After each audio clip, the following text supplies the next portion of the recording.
If you look down at the Earth from orbit, the deep blue basin of the Mediterranean Sea looks like a permanent fixture.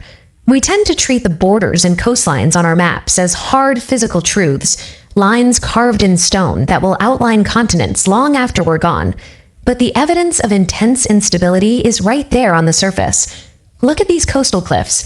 Those distinct slanted sedimentary rock layers were originally deposited flat on the ocean floor, only to be crushed and tilted upward by historical tectonic uplift. The relative geographical peace we've recorded over human history is a temporary pause. We are living through one moment of a violent, continuous planetary cycle. Recently, deep Earth seismic imaging technology deployed in 2026 allowed us to scan the lithosphere, the rigid outer shell of the planet, with enough detail to track the precise speed of the African plate's northward migration. This chart maps historical tectonic drift speeds against the new readings. Geologists have long known Africa was moving toward Europe, but the 2026 data shows a measurable jump in speed, confirming that the closure of the Mediterranean is accelerating beyond historical baselines. This acceleration is concentrated along the shared boundary of the African and Eurasian plates. By cross-referencing this data with the geological history of the Tethys Ocean, we can see the final stage of a multi-million-year collision finally gaining momentum. The Mediterranean basin is entering a phase of rapid contraction as the lithosphere buckles under this new confirmed momentum. To understand how a sea can vanish, look nearly 2,000 miles underground. Here, heat from the core drives mantle convection, a massive cyclical current of molten rock circulating like a subterranean conveyor belt. At a glance, this engine moves at an agonizingly slow pace. On average, it crawls at roughly the same speed that your fingernails grow, but that tiny fraction of an inch carries the weight of entire continents. The kinetic energy generated by moving billions of tons of dense rock, even at a crawl, is almost incalculable. This continuous, churning momentum translates straight upward, dragging along the underside of the Earth's fragile crust and creating immense physical pressure at the seams where plates meet. Because of the sheer mass involved, this physical process operates on a scale entirely immune to human intervention.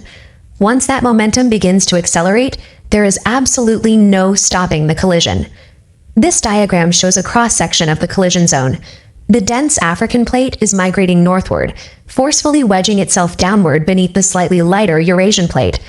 These deep rockliners aren't smooth. They are incredibly jagged and dense, causing the descending plate to catch and lock together with the crust above it. Instead of sliding neatly, massive amounts of kinetic energy accumulate at these friction points. You can see the physical strain bleeding up to the surface. Notice the intense, narrow elevation of this jagged coastal peninsula. Topography like this gets violently squeezed upward when the tectonic foundation below it is warping under severe compression. The minor, regular earthquakes felt in the region today aren't releasing that built-up pressure. They are simply tiny microfractures in the rock, faint warning signs of a massive continental snap that is currently building.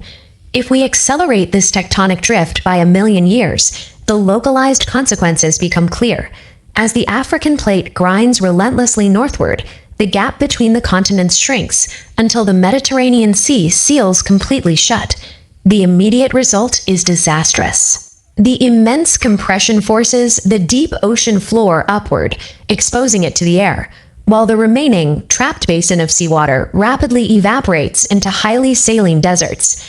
Then, the continents physically make contact. The sheer force of Africa impacting Europe buckles the crust, forging a massive, jagged new supermountain range directly over what used to be Italy, Greece, and Spain. These peaks are pushed so high that they physically pierce the lower stratosphere. This wall of rock blocks moisture from the Atlantic, turning the lush interiors of what was once Europe into rain-shadowed dust bowls.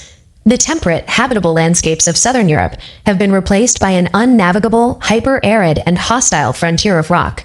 This localized impact follows a global pattern of inward drift involving the Americas and Asia. The Pacific Ocean is slowly closing as the continents on either side migrate toward one another. The final points of impact will see Australia fusing with Southeast Asia, and the Americas locking into the eastern edge of Eurasia, effectively draining the ocean basins that once separated them. This is the assembly of the next supercontinent, Pangaea Proxima. Because of its massive, unbroken size, the interior becomes a vast, lifeless desert, while the consolidated outer coastlines are battered by violently extreme, uninterrupted weather systems. Compared to the map we rely on today, this future geography is unrecognizable.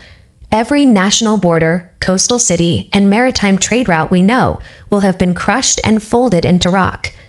Our current geography represents a brief snapshot in a 4 billion year cycle.